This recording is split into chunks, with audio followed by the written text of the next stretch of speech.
Hello and welcome back to Something Z, and welcome to Naruto had the Seven Tails Part 4.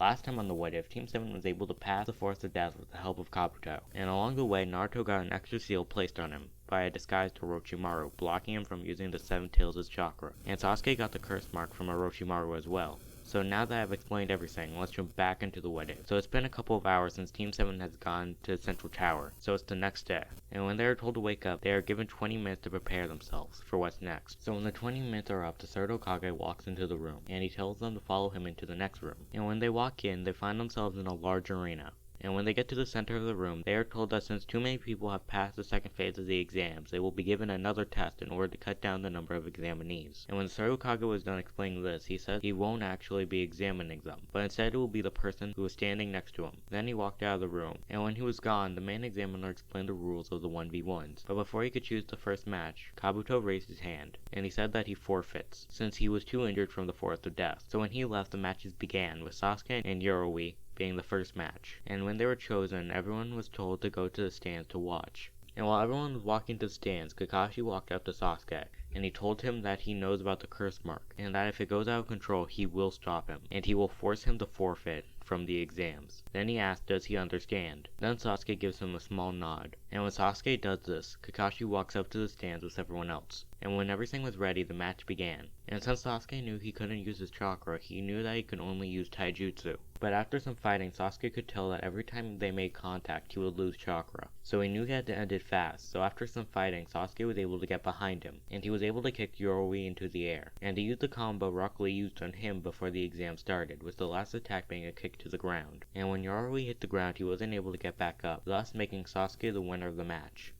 And shortly after the match ended, Kakashi took Sasuke to a secluded place to take care of the curse mark. So now we skip a couple of matches, with the outcomes being the same as in the canon. So now it's Naruto versus Kiba and Akamaru. And when the match began, Akamaru turned into Kiba, and the two charged at Naruto, and Naruto in response tried to activate his wings, but nothing appeared, and before he could react he gets attacked by the two using Fang passing Fang, and after getting hit 10 times he gets flung to the other side of the arena. Then the two charged at Naruto again, but before they got too close, Naruto shot blinding powder into both of their eyes, which at first made them stop. But after a couple of seconds they calmed down and they both ran at Naruto, since they both could still smell Naruto, so even though they can't see with their eyes, they can still tell where he is with their noses. And in response, Naruto creates 100 shadow clones, which from Kiba and Akamaru's perspective made it seem like Naruto grew 100 times bigger. Saying that they were outnumbered, Kiba and Akamaru threw down a smoke bomb. And saying that they were outnumbered, Kiba and Akamaru threw down a smoke bomb, and they tried to use the smoke screen to hide and give them time to wipe the powder out of their eyes. But they weren't able to get the powder out of their eyes before the Narutos could find them.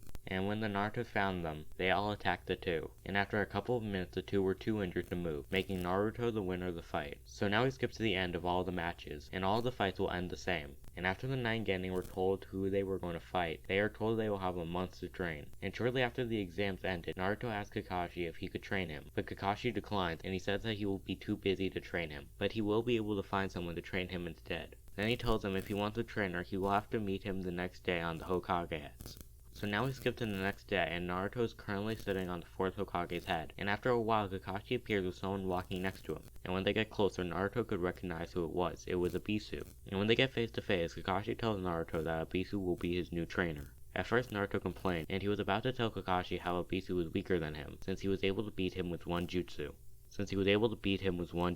But before he could say too much, Ebisu covered his mouth and he whispered him to shut up, and if he did, he would buy him ramen, which made Naruto shut up. And after talking for a bit longer, Kakashi leaves. And after Ebisu was sure Kakashi was gone, he made Naruto a deal, which was if he could hide from him, he will make sure that Kakashi has enough time to train him. After hearing this, Naruto immediately jumps off the Hokage's head to find a place to hide. But no matter how many times Naruto tried to hide, he was always easily found by Ebisu. And after around 2 hours, he gave up. They then went to eat ramen, and while they were eating, they talk about how much chakra Naruto uses when you make shadow clones. And after they are done eating ramen, they go to the Hidden Leaves hot springs, and there Naruto trains how to walk on water. But after an hour of training, Ebisu notices an old man with white hair peeping into the girls' changing room. So he went to go stop him, but when he confronted the man, he was one-shot when the old man summoned a giant toad, and the toad shot his tongue at Ebisu's chest. And Naruto, when he sees this, runs to Ebisu, and he tries to wake him up. But after a couple of minutes, Naruto gave up since he could tell that Ebisu would be knocked out for at least a couple of hours. Then he shouts for the old man's name, which he found out was Jiraiya, and he tells him that he will have to train him instead, since he knocked out his trainer. And after some persuasion, Jiraiya agrees to supervise Naruto's training. So they go to a lake outside the Leaf. And at the lake, Naruto does the same training he did at the hot springs. But after trying 10 times, Naruto takes off his pants and shirt, since they were wet. Then he went back to the lake to try again. But now that his shirt is off, Jiraiya could see the seal on Naruto's stomach. And when Naruto failed that attempt, Jiraiya told him to come to him, and after some time Naruto made it to him. But the moment he got to him, Jiraiya seemingly punched him in the gut, but in reality he undid the extra seal that was placed on him. Then he tells Naruto to try again, and when Naruto tried again, he could easily walk on the water, and he could tell he was stronger than he was a minute ago. So he tried to create his wings, and unlike the times before, he was able to sprout them from his sides, and he was able to fly again. And when Jiraiya sees this confirms what he saw when he saw the seal, that Naruto was the hidden leaf Jinchuriki, and shortly after Naruto gets his power back, Jiraiya tells Naruto that he's done for the day. So now we skip to the next day, and when Naruto can get Jiraiya undistracted, Jiraiya summons a giant toad with a scroll in his mouth. Then he explains that the technique that he will teach Naruto is the summoning jutsu, and after he's done explaining the premise, Naruto signs the scroll by biting on his thumb, then signing it with his own blood. Then Naruto practices the jutsu, and no matter how hard he tries, he can't summon more than a tadpole with legs. So we skip a couple of days, and Naruto hasn't progressed much since the first day. But on the 4th day of training, Naruto notices that Jiraiya was acting weird, with him having a goofy smile on his face, and he did things that were different than normal, such as paying for Naruto's ramen, and even making him ask Sakura out on a date, which she punched him and said no. Then they went for a different area for training, but before Naruto could react, Jiraiya tied a rope around Naruto, leaving only his right arm free, but everything else was tied down. And Naruto tried to get a kunai from his bag, but before he could, Jiraiya pushed him through a bush. And to Naruto's surprise, the bush was actually on an edge of a cliff, so he is now currently falling down a cliff. And while he was falling, he tried to use his wings, but when they came out, they were stuck to his sides, so he couldn't fly out. And as his next option, Naruto tried to get a kunai from his bag and release himself. But after 20 seconds, Naruto gave up, since he had 30 seconds left before he would hit the ground. So as his last option, Naruto decided to do the summoning jutsu. And with adrenaline rushing through him, Naruto used Chomei's chakra to power up the summoning jutsu.